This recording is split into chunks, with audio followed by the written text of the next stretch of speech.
Hello my friends, I'm Indie Pride and welcome to Thrones of Britannia, the new Total War Saga game set in the aftermath of the Great Viking invasion of the British Isles. Just last week, I was invited by Creative Assembly out to Saga HQ near Los Angeles, got some hands-on time with the new campaign and siege battles, so in this video, I'll be covering everything I learned and giving my impressions on what I saw. First things first, let's talk release date. Thrones of Britannia will be launching worldwide on April 19th, 2018, so in about 2.5 months, you'll have the opportunity to pick up one of 10 playable factions spread across 5 culture groups to become the founder and ruler of modern Britain. In my playthrough, I got to play the campaign as Mead, a Gaelic kingdom in Central Ireland with cultural bonuses to church income, character loyalty, and extra goodies for owning Irish land, so reconquering and keeping control of your ancestors' old stomping grounds will be encouraged in the campaign. They had a diplomatic bonus with all Irish factions, a unique fair event where the whole kingdom erupts in celebration, granting diplomatic bonuses with allies through unique events, and excellent mid to high tier sword infantry, including unique Gallowglass infantry and exceptional javelin troops. So, let's talk about the changes to the campaign and gameplay itself, and there are a massive amount of them, especially when it comes to recruitment and the tech tree for each faction.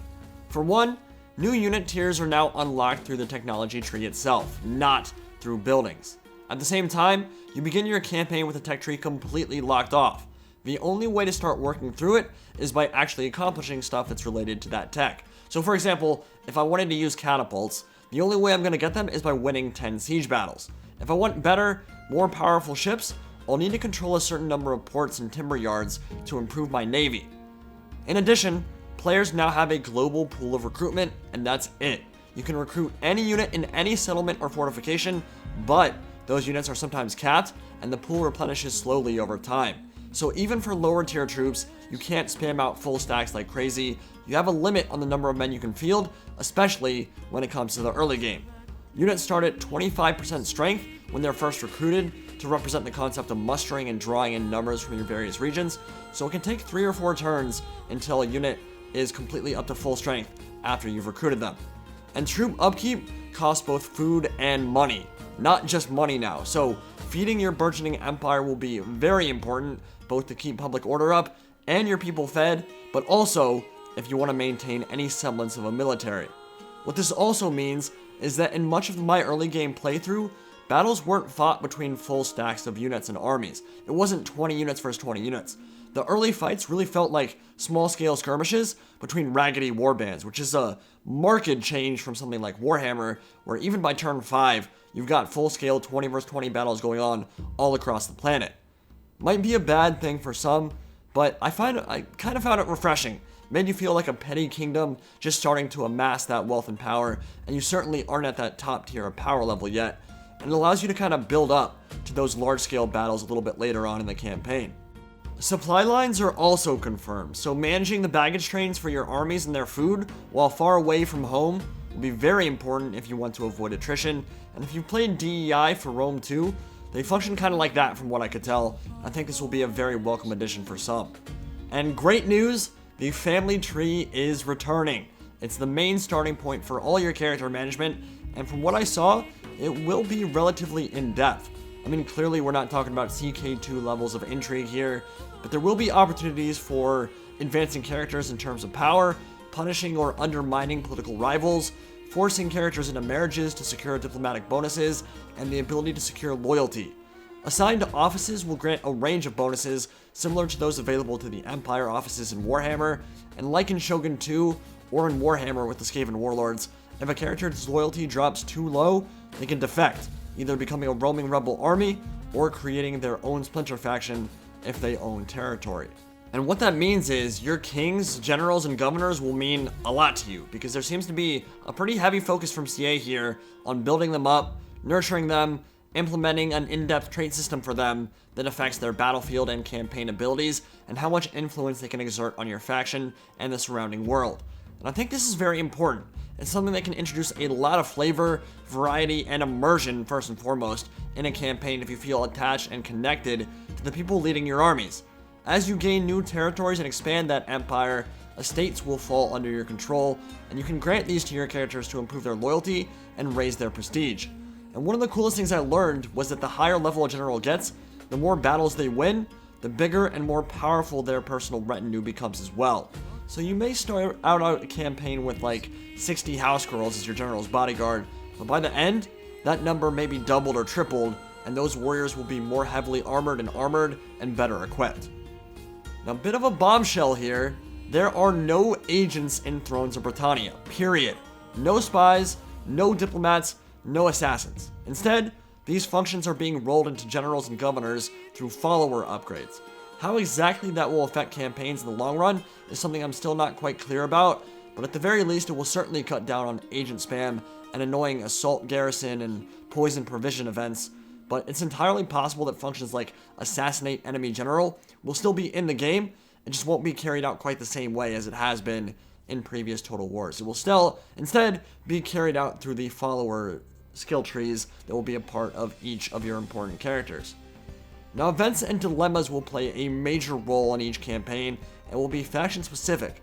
For example, playing as a Gaelic kingdom, I was given a dilemma in which a neighboring kingdom was being very annoying with me. I could either ignore them, I could undermine them through politics and hurt their diplomatic relationship with all the nearby factions, or I could go to war with them. And by selecting the war option, war automatically broke out between us.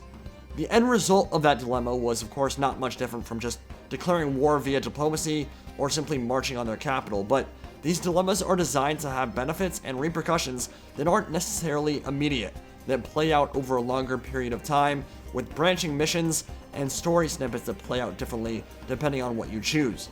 So in theory, these are supposed to be extensive branching dilemmas that give you a narrative and immersive choices as your empire grows, but in practice, I'm very curious to see how much of an impact they'll really have.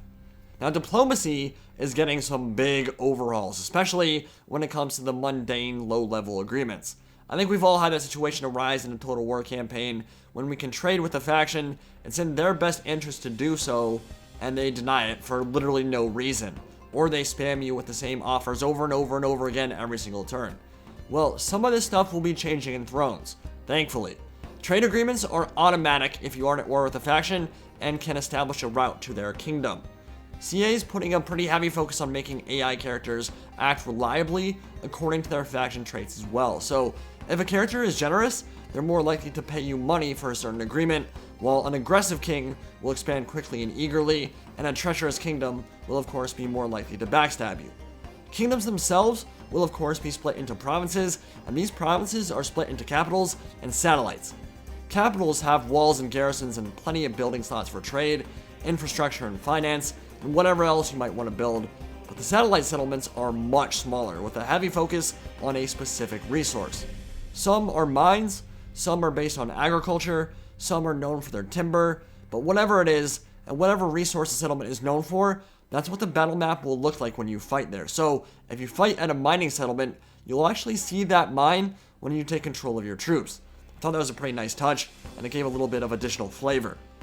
Apparently, this will give players the potential for starving out an enemy, playing wars of attrition, and inciting rebellions by denying an enemy particular resources, but I wasn't able to play the economic damage game against the AI during my play session to test the viability of that. As we know, that isn't always possible in Total War games due to the AI playing under a vastly different rule set from the player, so I'll be very curious to see how true that ends up being in the final product.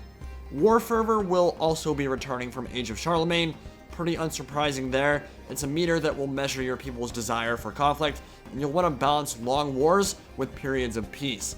You can get punished pretty heavily by revolts if you're in a long, brutal conflict, and you lose some big battles, so ideally you want quick, decisive, and lucrative ends to your conflicts, followed by a period of peace, and then once that meter gets to a good spot again, you can declare war on somebody else. We didn't talk much about the endgame, but we did get a few juicy details on that front. CA seems to be working more on victory objectives outside the normal conquer everything in sight. Certainly you can still play that way if you want to, but war wariness might keep you in check just a little bit there. You'll have a choice of following narrative elements all the way through and completing those objectives, increasing your notoriety through a fame mechanic, which likely has to do with conquering rivals and forging a powerful new empire, or through the formation of kingdoms, which have their own set of likely historical objectives that enable you to evolve into something new. For example, you can become Ireland as Mead. I imagine Mercia and Wessex can become England, and so on. Doing this will likely have a pretty substantial set of benefits, but will be challenging to accomplish. And then, there's the true endgame, which we don't know anything about just yet, but will very likely involve the Norman invasion in some form of 1066 power grab, with some pretty powerful armies crossing the English Channel. So with all that information out of the way, let's quickly talk about my impressions about what I saw. For one, it was very clear to me that CA is working heavily on immersing players into this period of history. The factions have unique and all-new voice actors based on the regions they're from, so we shouldn't be hearing any more about the gods of the afterlife sparing our poopers, or being like spears so we have a point. None of the generic German barbarian stuff from what I could tell that we've seen in like 4 games now. And the new art style is pretty gorgeous and straight out of the time period, with this kind of stained glass appearance that I really dig. And the music was great. No, Jeff Van Dyke is not returning. I imagine it's probably going to be Richard Bedeau again, but that wasn't able to be confirmed at the moment. But what I heard while I was playing was quite good. One thing I did notice while playing, however, was that myself and most of the people in the room couldn't pronounce half the settlements on that campaign. Literally, the entire Isles and every settlement within are in some form of Old Gaelic, Old English, Old Welsh, or Old Scottish, and it's going to be a literal nightmare for anyone who isn't a hardcore history buff or fluent in those pronunciations to say any of them properly. I imagine the campaign playthroughs on YouTube will be pretty hilarious, and there will be some very triggered people in the comment section of those videos as well. That and Three Kingdoms China is going to give Total War content creators a hell of a lot of fits trying to pronounce all these crazy stuff. But yeah, with the story elements and events and the unique settlement names true to the time period, it certainly did feel immersive. I will say during our play session, the UI was kinda weird. It was hard for me to get a good understanding of what was actually happening on the campaign map at first, or which territories I owned, and that was true for pretty much everybody who played it at the event. I think we all agreed on that. So, while it is a relatively early build, we were playing it on that day that did need some work for sure, because I jumped into a campaign. I've been playing Total War for 15 years, and I was immediately confused, which shouldn't really be a feeling for a veteran of the series for this long. And if I feel that way, imagine what a newcomer to the series will feel. So, again, it was an early build, not worried about it. I think it will get plenty of updates on that front, but it was confusing when we first jumped in. Now, the big questions, of course, how are the sieges? How are the battles? How are the visuals? Well, there have been some very slight improvements in graphical fidelity, I think, but you can clearly tell, as they've clearly stated, the game is based on Attila and does look like it. The battles felt quite similar to Age of Charlemagne for me, and in the build we played, javelins were absolutely deadly. I think like 2 or 3 of the 8 players in the room lost their king to javelin volleys in their first battle.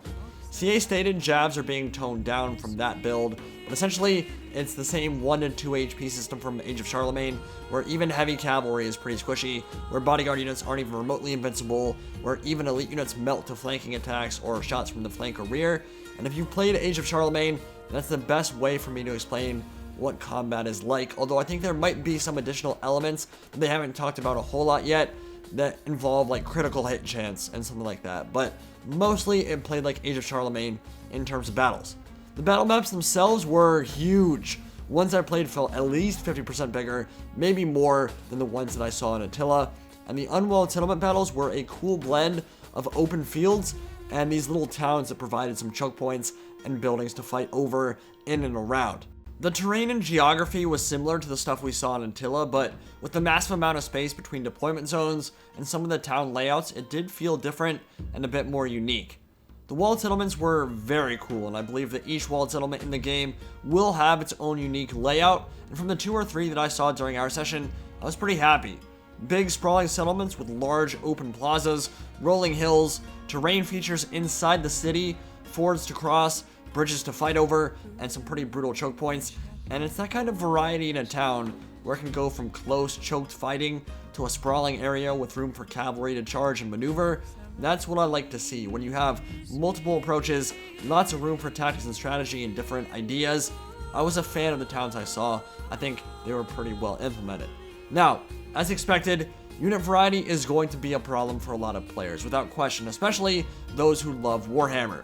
Simply put, it is jarring to go from a game that has that much unit and faction variety, from goblins to blood knights to dinosaurs, and then go to a focused geographical area in a very specific period of history where it's peasant guy, levy guy, mailed guy, cavalry guy. Thankfully, the color palette isn't as drab and brown and gray as what we had in Attila, and visually it does pop more. Lots of greens, lots of blues. It is definitely a pretty game, which is something that benefited Shogun 2 quite a bit, I think, as well, and helped people get over that lack of unit variety. But at least for me, Britannia doesn't quite have the same stunning visual impact as, say, Osaka Castle surrounded by cherry blossoms and samurai in blood red armor. That's completely personal though. For someone else, seeing Dublin in a rainstorm will elicit the exact same kind of reaction, and I won't argue with that. It's still really cool to see in action. It's just similar to time periods and units we've seen in this area of the world before, so for me, it doesn't quite have the same impact as something like Three Kingdoms China will, because it doesn't quite have the same kind of novelty. So, ultimate thoughts on everything I've seen from Thrones of Britannia so far. Still worried about unit variety, and how that will factor into replayability in the long run. Still a little worried about optimization. It was a marked improvement over Attila, at least on the systems we played it on, but even so, there were definitely some frame drops I didn't really enjoy seeing. And I know that that kind of stuff typically gets ironed out closer to launch, but after how poorly Attila ran on my PC, I'm going to be worried about it until I have it on my own computer and can see the final product with my own eyes on my own PC. Again though, it clearly ran better than Attila, so that makes me confident that they're at least working on it, but let's talk about the actual gameplay. The benefit something like Thrones has over Warhammer is that the campaign itself is going to be more complex, straight up. There's going to be more empire management and things you have to worry about in terms of your economy, in terms of your food output, supply lines, moving armies, that kind of thing. If you want money or food, you can't just make the money or food building. Typically, you'll have to balance that with squalor or some kind of negative output, and that does make city planning more important and a bit more complicated. And that's true for your characters as well. You can spend 50 turns cultivating the career of a governor or general, crafting them, personalizing them, giving them awesome followers and traits and estates, and accruing that fame, and then he can die to a single unlucky javelin in battle. That's real life. You can't send your king solo into combat and expect him to survive for long. There's that extra element that your decisions carry a ton of weight, and they mean a lot. That doesn't always exist in Warhammer, because some of the features from that game kind of baby you. I think we can all agree on that. That's like, oh no, Malekith died. I'm so sad I can't use him for 4 turns, and then he's back to leading your armies. And that's if he ever dies in combat, which he really, honestly, never should in Warhammer. But it can certainly happen in the historical games in Total War. But yeah, that's not going to happen in Britannia. You're not going to be babied, and I think there's a lot to be said for that. It's going to be a more complex, more in-depth campaign. And obviously, we'll be returning to the historical roots of Total War. Is it going to have the same widespread appeal as Warhammer or even Rome 2? No, I don't think it will. But I think CA is taking some very good steps in crafting an interesting and immersive campaign that is very clearly differentiating itself from Attila and the historical games that came before, which I think is good and necessary if they wanted to sell well. I think I'm going to enjoy the campaign quite a bit, and overall I'd say my impressions were good, and I'm looking forward to it, but I wasn't blown away by it either, which frankly is about what I expected going into it. To be fair though, an hour and a half is just never going to be enough time to experience even a quarter of the stuff in a Total War campaign, to even remotely get immersed in it when you're sitting in a room talking to a bunch of other people. So my final judgments shall be reserved until I have the full experience on my computer at home. Hopefully this video was helpful and informative and enjoyable. Thank you all for watching. If you have any questions, please leave them in the comment section below, and I will answer anything I'm allowed to answer. And I'll see you next time. Indie Pride, signing out for now.